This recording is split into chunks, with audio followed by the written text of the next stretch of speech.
After the end of World War II, the world was split into two, East and West. This marked the beginning of the era called the Cold War.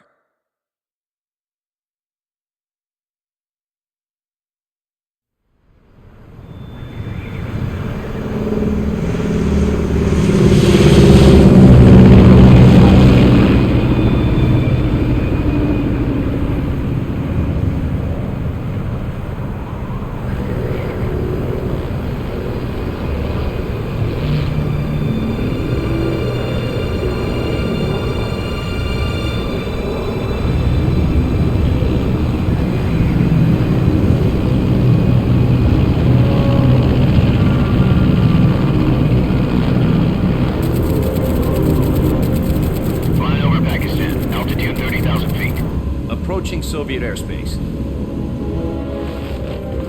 20 minutes to drop off. Commencing internal depressurization. Equipment check. Arm main parachute. All right. You ready to go? Drop zone still showing a high pressure mass. Cav okay. Good. We've got high visibility.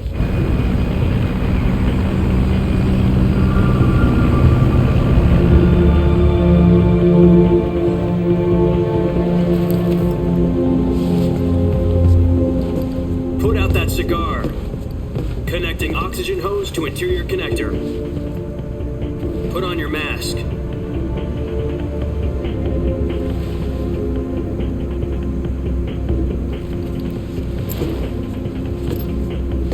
Does this panty waste know what he's doing? Approaching release point. 10 minutes to drop off. Hey, are you deaf? He said put out the cigar and put on your mask.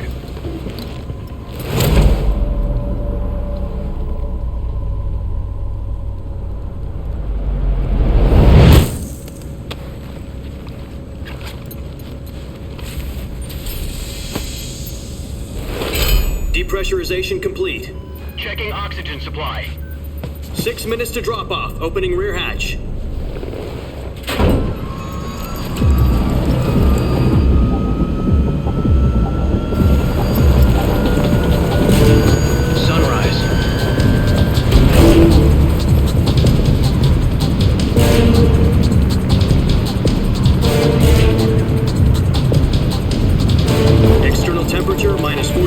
Celsius.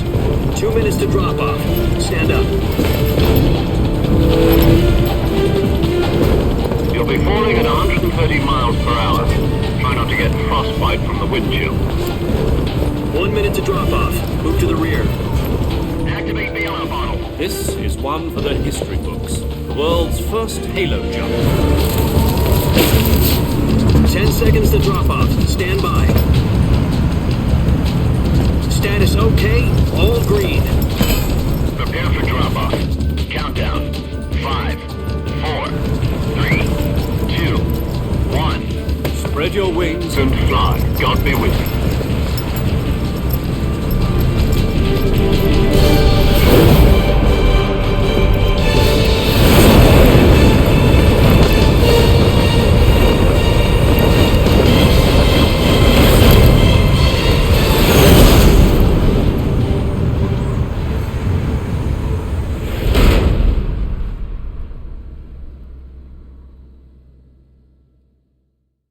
Jack, I've got some important news.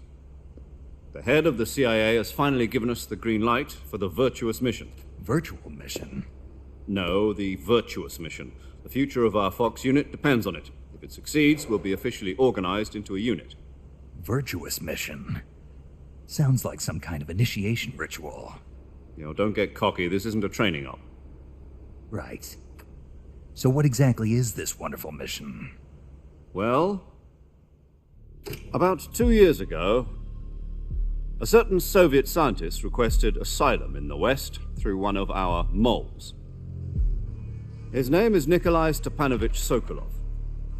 He's head of the OKB-754 Design Bureau, one of the Soviets' top-secret weapon research facilities, and the East's foremost expert on weapons development.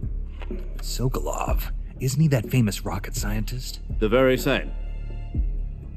On April the 12th, 1961, the Soviets achieved the first manned spaceflight in history. The Earth was blue, but there was no God. Well spoken. The rocket that carried Yuri Gagarin to orbit was the A-1, known as the Vostok rocket. Sokolov is said to be the man most responsible for the multi-engine cluster used in that rocket. After Gagarin's flight, Sokolov left rocket development to become the head of the newly established design bureau. From a lowly technician to head of a design bureau, that's quite a success story, so why do you want to defect? It seems he'd become afraid of his own creations. Afraid? Call it a crisis of conscience. And for that, he left his country and his family behind and went over the fence? Not exactly. One of his conditions was that his family was also to be taken safely to the west. We used a mole to get the family out first and succeeded in sneaking Sokolov over the Berlin Wall shortly afterwards. I was the one who conducted the operation. The security on the eastern side was still full of holes back then. Then what? We got Sokolov over in one piece, but the whole ordeal had left him exhausted, and we checked him into a hospital in West Berlin. It took him 2 weeks and more than 600 miles to get from the research facility in the Soviet Union to Berlin. He was in no condition to say anything coherent. And it was only a week later that we had something much bigger on our hands. The Cuban Missile Crisis. October the 16th, 1962, President Kennedy received word that the Soviets were in the process of deploying intermediate-range ballistic missiles in Cuba. The President demanded that the Soviets dismantle and remove the missiles. At the same time, he announced a naval blockade to prevent further missile shipments from reaching Cuba. But the Soviets didn't back down, instead placing their armed forces on secondary alert. Soviet transport ships carrying missiles continued on course towards Cuba. US and Soviet forces went on alert for an all-out nuclear war. Frantic negotiations were conducted through the UN's Emergency Security Council and unofficial channels to end the hair-trigger standoff. Finally, on October the 28th, the Soviet Union agreed to remove its missiles from Cuba, and so the world avoided a nuclear holocaust. But in order to get the Soviets to pull their missiles out, we had to make a deal. You mean the one where the US agreed to remove its IRBMs from Turkey? No. The Jupiter IRBMs deployed in Turkey were obsolete, and we were going to get rid of them anyway. They had no strategic value whatsoever to either the US or the Russians. The Turkey deal was a ruse, a cover story that was fed to the other intelligence agencies around the world. So what did the Russians really want? Sokolov. They wanted us to return Sokolov. You mean the Soviets pulled out of Cuba just to get their hands on Sokolov? That's right. What the hell was he working on? At the time, we had no idea. We were running out of time. It was either give up Sokolov or risk full-scale nuclear war. In the end, we had no choice. President Kennedy gave in to Khrushchev's demand. The next day, I got Sokolov out of the hospital, handing him over to agents on the eastern side. Sokolov kept on screaming, "Save me," until he disappeared from my sight. Then a month ago, we received some new information from one of our moles. About Sokolov? Yes. He was taken back to the research facility and forced to continue working on the weapon in question under KGB supervision. What's more, it's on the verge of completion. So what kind of weapon is it? Something to do with space rockets? No, missiles. Same technology. I guess you're right. We don't know the details, but it appears to be a new kind of nuclear device. For half a year now, the Soviets have been conducting frequent nuclear tests at Semipalatinsk. Something to do with the weapon, I assume. We're talking about a secret weapon so big that Khrushchev was ready to pull out of Cuba to get it back. Is Sokolov still in the facility? No. According to our intelligence, he's in Selinoyarsk, a place in the mountains about 3 miles to the west that's known as the Virgin Cliffs. The Virgin Cliffs. Nice name for a virtuous mission. They moved him there just recently. Why? Apparently, they're conducting a field test of the weapon, but it's our best chance to get him back. This mission would never have been possible if he was still in the research facility. This is our last chance. Sokolov must have known that too when he contacted us.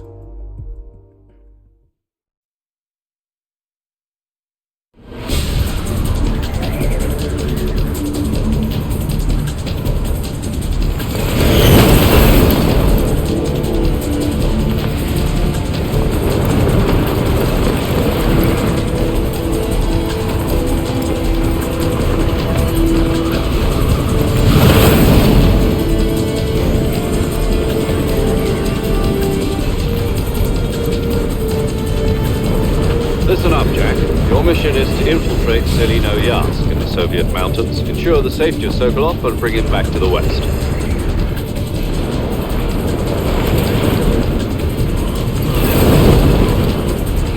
If we don't get Sokolov back before that weapon is complete, we'll be facing a major crisis. The clock is ticking.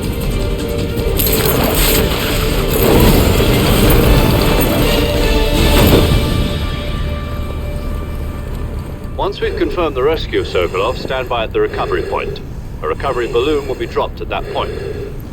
Helium will be pumped into the balloon to inflate it. The process takes about 20 minutes. Once it's complete, the gunship's arm will latch onto the balloon and pull it up. The full surface-to-air recovery system. I'm familiar with the theory. Take it easy. It's been combat-proven. Do you think Sokolov is up to it? The shock will be less than during a parachute jump, and the arm can handle up to 500 pounds. So you're planning on going over the border in a single combat Talon? She's equipped with two 6-barrel 20mm Vulcan cannons, as well as two 40mm machine guns. Sounds like she could hold her own against a battalion of tanks. Even with the fuel in the reserve tank, we're facing a 4-hour time limit. If all goes well, it shouldn't take more than a few hours. Home in time for dinner. But if anything goes wrong, you'll be eating dinner, breakfast, and all the rest of your meals in the jungle.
Do you copy? You're already in enemy territory, and somebody might be listening in. From here on out, we'll be using code names to refer to each other. Your code name for this mission will be Naked Snake. I'll be referring to you as Snake from now on. You're not to mention your real name. Snake? Oh, you don't like snakes? What do you mean? Well, you've eaten one before, haven't you? In survival training. I'm glad to hear that. I don't know if I'd ever order one in a restaurant, but... Be careful, you might not have a choice. What about you, Major? What should I call you? Let's see. I'll be Tom. Call me Major Tom. This will be a sneaking mission. You must not be seen by the enemy. You must leave no trace of your presence. Is that clear? This kind of infiltration is the Fox unit's speciality. In other words, weapons and equipment are procured on site.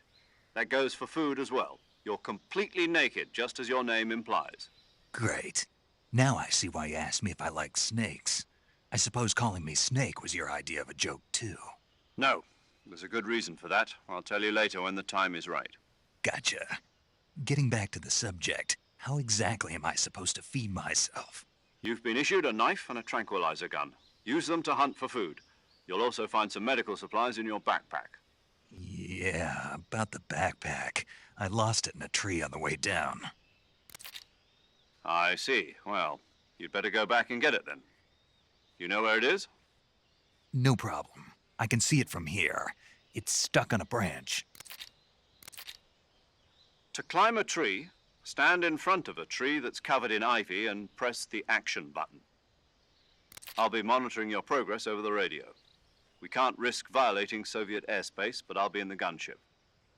My frequency is 140.85. I'll give you a call if I need to talk to you. If you need to talk to me, use the send function. Okay, Snake, go get your backpack.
Disgusting.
I see you've retrieved your backpack, Snake. To equip a weapon, it's necessary to take it out of your backpack. In the survival viewer, choose Weapon from the backpack. Your available weapons will be displayed in a list on the screen. From that list, choose the weapon you want to equip and press the Enter button. For other equipped items, just do the same thing from Item. Got it. Use the survival viewer backpack. Yep, that's right. Survival is fundamental to this mission. After you've been out in the field for a while, your stamina will start to drop. If your stamina gets too low, it'll affect your performance. You won't be able to shoot accurately, for example, and your wounds won't heal as smoothly. Keep an eye on your stamina so you don't run out. To recover lost stamina, you can hunt for local flora and fauna. You can use either your tranquilizer gun or your knife to hunt. My only weapon is a Mark 22 Hush Puppy tranquilizer gun? That's right. It's been fitted with its own suppressor. However, the suppressor will deteriorate every time you fire. Once its durability reaches 0, the noise suppression effect will be gone. So don't get too trigger happy with it. The suppressor's durability is shown in the icon. Any weapons and equipment beyond what you're carrying now, you'll have to find as you go. I have to find my own weapons and equipment? Whose crazy idea was this anyway? Solo covert actions are standard Fox operating procedure. You can't leave any traces of your presence. No weapons, equipment, footprints, sweat, or bodily wastes.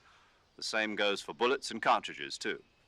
Your presence in enemy territory is already a violation of international conventions of warfare. There aren't supposed to be any American soldiers in Russia.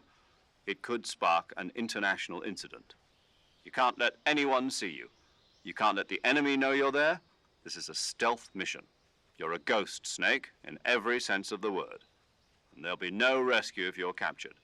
The military and U.S. government will deny any involvement in the affair. Then I'll just have to take care of myself, huh? I'm afraid so. You've been given a fake death pill for that purpose. SIS guidelines stipulate that soldiers on covert ops like this one be issued a potassium cyanide capsule. Tape it to your body so you can take it when you need to. How generous of you. Use it if you're taken prisoner by the enemy. It'll send you into a state of false death for a short time. Fooling them into thinking that I'm really dead. So how do I come back to life? Just take the revival pill. You mean that thing they put in my tooth before the mission? That's the one. But be careful. If you remain in a state of false death for too long, nothing will be able to bring you back. Remember that. I'll keep it in mind. You said this was a solo mission, right? Right. I guess that means I can't count on any reinforcements.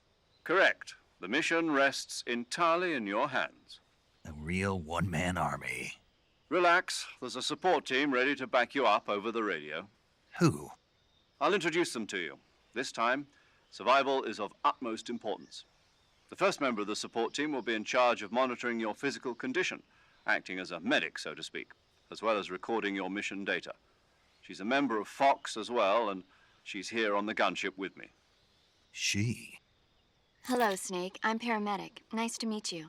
Paramedic. As in a medic who comes in by parachute. Aren't you going to tell me your real name? Are you going to tell me yours, Mr. Snake? My name, huh? It's John Doe. And they call you Jack for short. You're a regular Captain Nemo. A name means nothing on the battlefield. After a week, no one has a name. What's your name? Jane Doe. Very funny. I wasn't joking, but I'll tell you my name only if you manage to make it back alive. My frequency is 145.73. She's also in charge of recording your mission data. Whenever you want to save, send a message over the reserved save frequency, 140.96. So saving lets me record my mission data. That's right. It also records the state of your health. Good to know. There's one more person I want to introduce you to, Snake. Huh? Speaking of snakes, you remember the boss, don't you? A legendary soldier and your mentor. Actually, it was the boss that got the DCI's authorization in the first place. She's going to be serving as Fox's mission advisor. The boss is? She also helped me plan this mission. She and I were at SAS together. Jack, is that you? How many years has it been?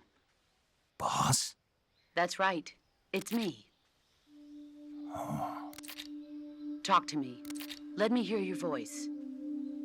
It's been 5 years, 72 days, and 18 hours. You've lost weight. You can tell just by the sound of my voice. Of course I can. I know all about you. Really? Well, I don't know anything about you. What's that supposed to mean? Why'd you disappear on me all of a sudden? I was on a top secret mission. You didn't need me anymore. But there were still so many things I wanted you to teach me. No, I taught you everything you needed to know about fighting techniques. I taught you all I could. The rest you needed to learn on your own. Techniques, sure. But what about how to think like a soldier? How to think like a soldier? I can't teach you that. A soldier needs to be strong in spirit, body, and technique. And the only thing you can learn from someone else is technique. In fact, technique doesn't even matter. What's most important is spirit.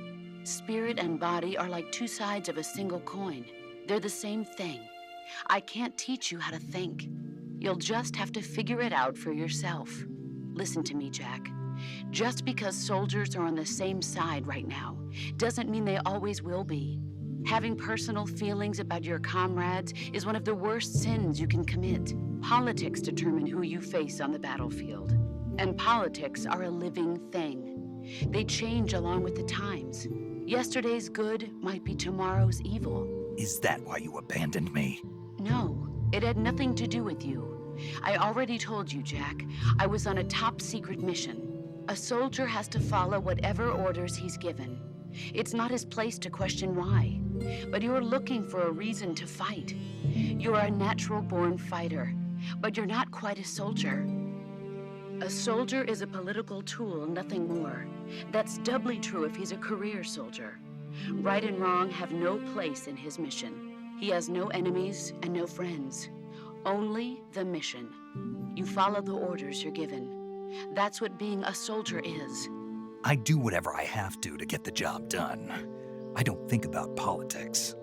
That's not the same thing. Sooner or later, your conscience is going to bother you. In the end, you have to choose whether you're going to live as a soldier or just another man with a gun. There's a saying in the Orient, loyalty to the end. Do you know what it means? Being patriotic. It means devoting yourself to your country. I follow the president and the top brass. I'm ready to die for them if necessary. The president and the top brass won't be there forever. Once their terms are up, others will take their place. I follow the will of the leader, no matter who's in charge. People aren't the ones who dictate the missions. Then who does? The times. People's values change over time, and so do the leaders of a country. So there's no such thing as an enemy in absolute terms. The enemies we fight are only enemies in relative terms, constantly changing with the times. As long as we have loyalty to the end, there's no point in believing in anything, even in those we love. And that's the way a soldier's supposed to think? The only thing we can believe in with absolute certainty is the mission, Jack. All right, but do me a favor. What is it? Call me Snake. Snake. Oh, right. Your code name is Snake. It suits you well. That's right. The legendary unit that the boss put together during World War II was a snake. The Cobra unit, a group of heroes that brought the war to an end and saved the world. As long as you've got a legendary hero backing you up, you'll be fine. Isn't that right, Snake? Yeah, I can't think of anyone else I'd rather have with me. Oh, and one more thing, boss. Yes? It's good to hear your voice again. Same here. After all, who knows if either of us will make it out alive? Snake, you are always best at urban warfare and infiltrating buildings. But this is the jungle. Survival is going to be key. Those CQC techniques I taught you are sure to come in handy. CQC? Close quarters combat, huh? I've been in the Green Berets for the past few years. I'm probably pretty rusty. Not to worry. I'll be here to help you remember. After all, this is your first actual survival mission. I'll be supporting you over the radio. Where are you, boss? Next to the Major? The boss is communicating with us by radio from aboard a Permit-class submarine in the Arctic Ocean. My frequency is 141.80. Call me if you need my advice on battle techniques. Gotcha. Your mission is to retrieve Dr. Sokolov. Dr. Sokolov is being held in an abandoned factory located to the north of your current position. Avoid heavy combat and don't let anyone see you. Don't forget that this is a stealth mission. Snake, try to remember some of the basics of CQC.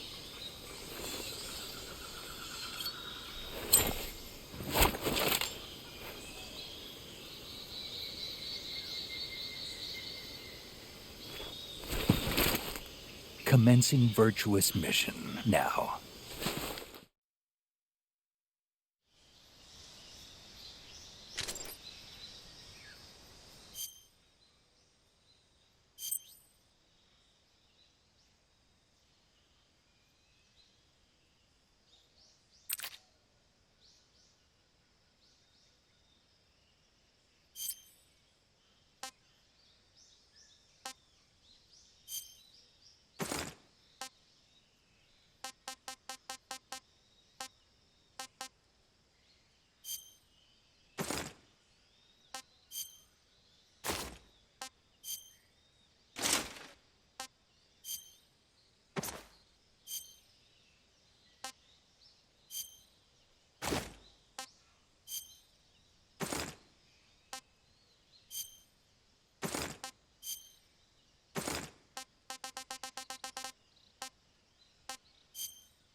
Tasty.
saving the game, Snake?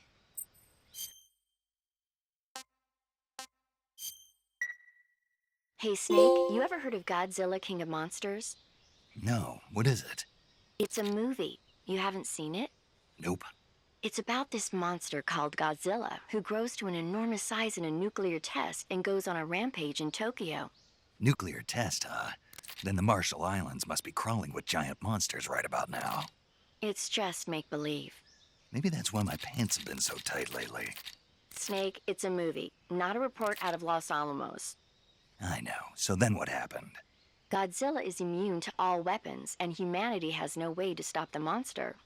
Dr. Shirazawa develops a new type of weapon, but meanwhile Godzilla is getting closer and closer to Tokyo, obliterating everything in his path. It was originally a Japanese movie, but they made an American version too.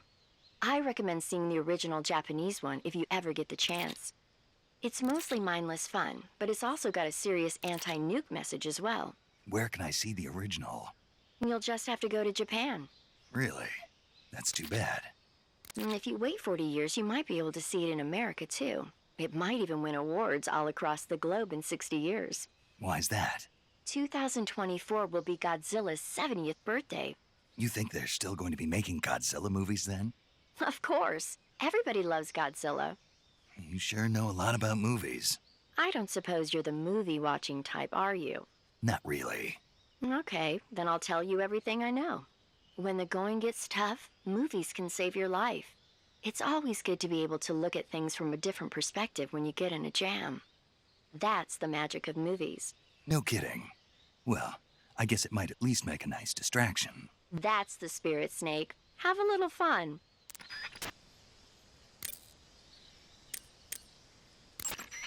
Camouflage is an indispensable tool when you're sneaking through the jungle. To use camouflage, first press the Survival Viewer button to go to the Survival Viewer. Then select Camouflage and press the Enter button. Select Uniform to select Battle Fatigues, and Face to select Face Paint. Choose battle fatigues that match the surrounding environment. The most effective camouflage is attained by selecting fatigues that blend in with the environment. Camouflage patterns that stand out in your surroundings will attract attention. Snake, do you see any tufts of grass? Yeah, What kind of grass? just ordinary grass. Nothing special. You should check it anyhow. It's pretty thick grass, about waist high. If you crawl into the grass, you can advance under cover. When you do, the camera automatically switches to intrusion view. If you want to stand up again, press and hold the crouch button once more. If you press the crouch button briefly, you'll crouch in that spot. This allows you to observe things without blowing your cover. Got it? Yeah, but But what? was that the only reason? What do you mean? You had me check it just so you could tell me that? That's right. Pretty useful, huh? Right. Shall we carry on? By all means. Even when hidden in grass, if you make a noise, your enemies will locate you. When enemies are nearby, move with slight movements of the movement stick. That way you can proceed with minimal disturbance.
Snake, be careful of that swamp. What's dangerous about it? It's a bottomless swamp. A bottomless swamp? Yes. The mud in that swamp is highly viscous. It will stick to your body like tar. It will be impossible for you to swim. If you get swallowed by the bottomless swamp, you won't be able to escape on your own. Once you sink down to about head level, you'll be trapped for good. Make sure you get out before that happens. So, I have to make sure I don't sink too far. Got it. Snake, wait. There's more? Yes. What? Crocodiles. Crocodiles? Yes. Crocodiles. Like the reptile. That's correct. More accurately, they're Indian gavials. What are crocs doing deep in this forest? You'll have to ask Paramedic about that one. Paramedic? Yes. The Indian gavial is a crocodile that originally lived in freshwater regions in India and Nepal.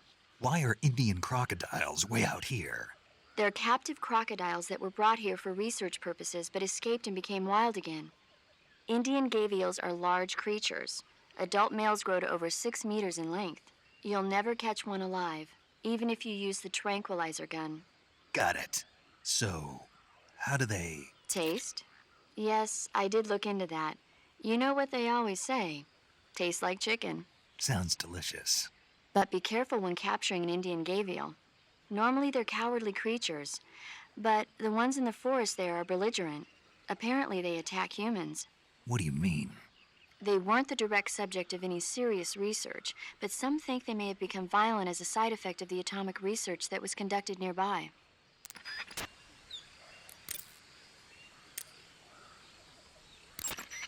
I see you've captured a giant anaconda.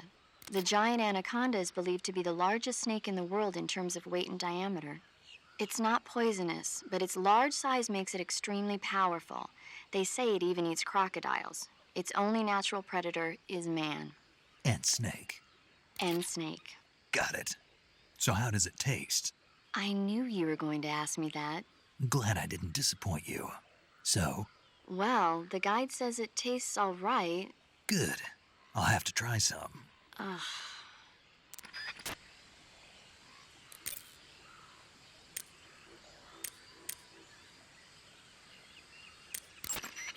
Visibility is poor in the jungle, so you'll be finding yourself in a lot of unexpected encounters. Naturally, this means that close quarters combat will be more important than ever. So I'll have plenty of chances to use CQC then. That's right. In proximity encounters, firing a gun isn't necessarily the best response to every situation. It's only one option among many. Rather than taking the time to draw, aim, and fire a gun, engaging your opponent in hand-to-hand combat can sometimes be a faster and more reliable way of subduing him. Besides, in a sneaking mission like this one, it's too dangerous to go around firing your gun. You'll end up revealing yourself to the enemy. Yeah, I know. You created CQC to deal with exactly this type of situation. With your help, of course. In a battle situation, you'll only have a split second to decide how to attack. Press the aim button to get ready, then use the attack button to attack using a weapon. Use the CQC button to attack using CQC. Press the CQC button once to throw a punch. Pressing it multiple times in succession will allow you to deliver a combo attack. But striking your opponent is just one aspect of CQC. It doesn't really start to shine until you've got your enemy in a hold. Press and hold down the CQC button to grab your opponent with your hand. From there, you can use the movement stick to knock your opponent off balance and throw him to the ground. This can be used to knock an opponent out in a single blow. If you don't press the movement stick, grapple with your enemy until you're behind them and can get your knife to their throat. Grabbing an enemy from behind and holding your knife against his throat will render him virtually powerless. From this point, there are several things you can do. Press the action button to slit the enemy's throat with your knife. Move the movement stick and press the CQC button to throw the enemy to the ground. Tap the CQC button rapidly to choke the enemy. You can use this to knock him out or even kill him if you do it long enough. By continuing to hold down the CQC button, you can move around while keeping your grip on the enemy. By pressing the aim button, you can aim your currently equipped weapon at another enemy. With their comrade acting as a human shield, the enemy will be reluctant to attack you. Press the interrogate button to press your knife against the enemy and demand information. You'll be surprised at how much you can learn this way. But don't get too complacent. While your enemy may be powerless in your grip, he'll use any opportunity he can to counterattack.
That's tasty.